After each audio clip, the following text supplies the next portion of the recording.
When creativity's overflowing, it sometimes works hard without you knowing. So here's some memories that probably never happened. It's pretty good singing. Oh, I left the picture up. So this is okay.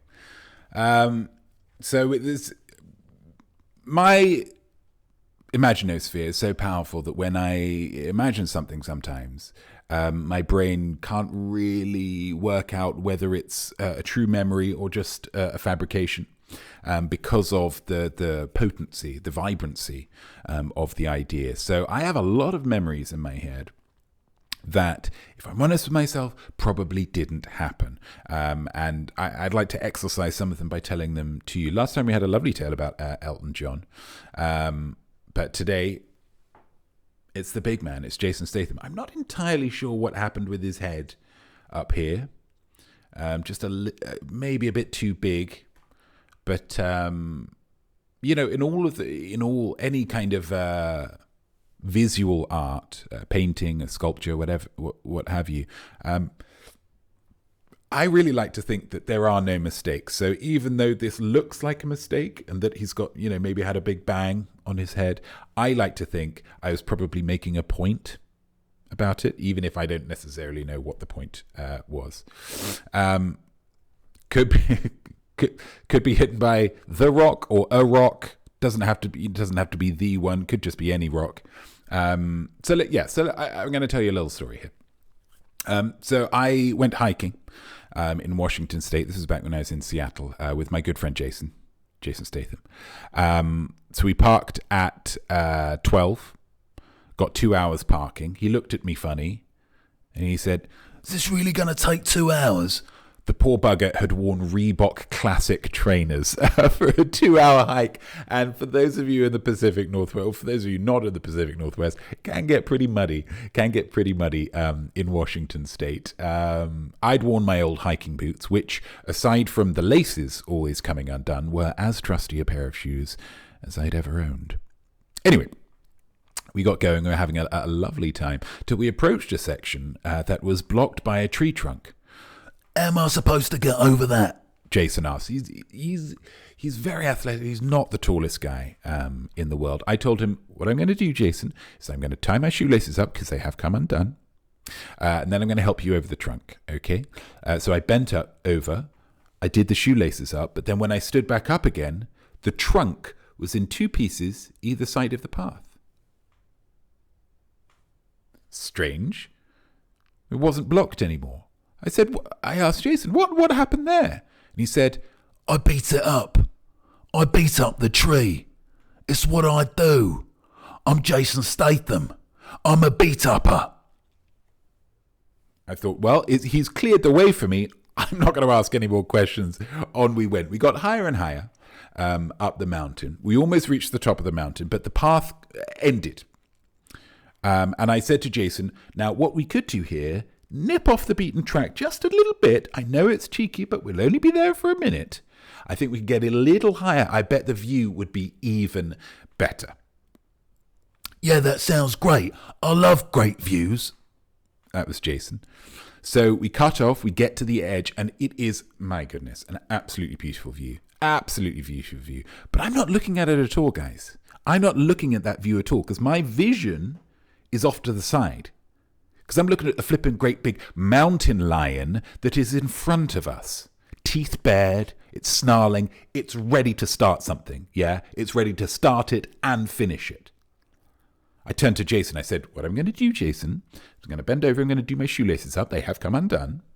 And then, probably what we should do is we should run. He's very good at running. I don't know if you've ever seen any of his films, but he's a very able runner. So I bent over, I did the shoelaces up, but when I stood back up again, mountain lion was getting the heck out of there. I was like, what happened, Jason? I asked. And he said, "I beat it up. I beat up the mountain lion. It's what I do. I'm Jason Statham. I'm a beat-upper." Well, fabulous. I thought, well, that solves our problem, doesn't it? The new problem was, however, with all the extra delays with the tree and the mountain line, etc., we were actually running quite tight to get back to the parking lot, in time. So we needed to get back to the car. We went as fast as we could, which, you know, he was doing his best, but like I say, he was wearing Reebok Classics, bless him, and he wasn't able to go at his usual speed. We ended up getting there at 2:15. That's 15 minutes later than we should have done. They had already clamped the car. Now, for the Americans out there, you refer to it as a boot. They had booted the car, okay? But the car wasn't going anywhere. Big metal thing on it. There's no way we're going to get out. Absolute nightmare. So I got on my phone. I looked up the company online. I got their number. I turned to Jason. I said, Jason, what I'm going to do here is I'm going to bend over. I'm going to do my shoelaces up because they have come undone. Then I'm going to phone the parking company and I'm going to get the clamp taken off, or the boot taken off for those Americans out there. So what I did is I bent over. I did my shoelaces up. And then when I stood back up again, the clamp wasn't on the car anymore. I said, what's happened here, Jason? And he looked at me and he said, I beat it up. I beat up the parking company. It's what I do. I'm Jason Statham. I'm a beat-upper.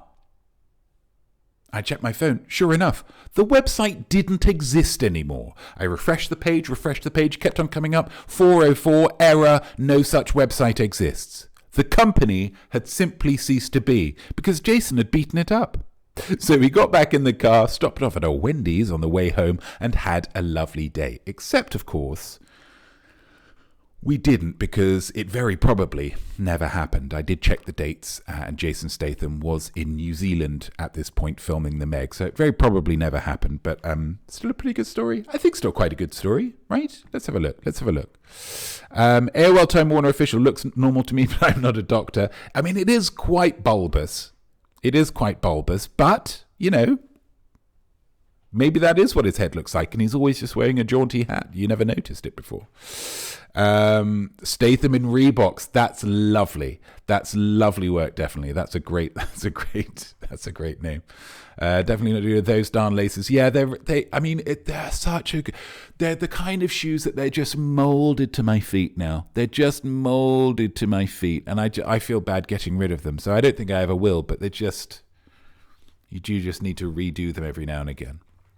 Maybe if I just sellotape them up, use some duct tape or something. The Crank series is great for Statham athletics. Yeah, he's loves to get a sweat on. Interestingly, also, you notice here, and it is covered up a little bit by the nameplate, but he is one of the only guys in Hollywood with the confidence, with the absolute barefaced boldness to go with the tactical turtleneck. That's Statham.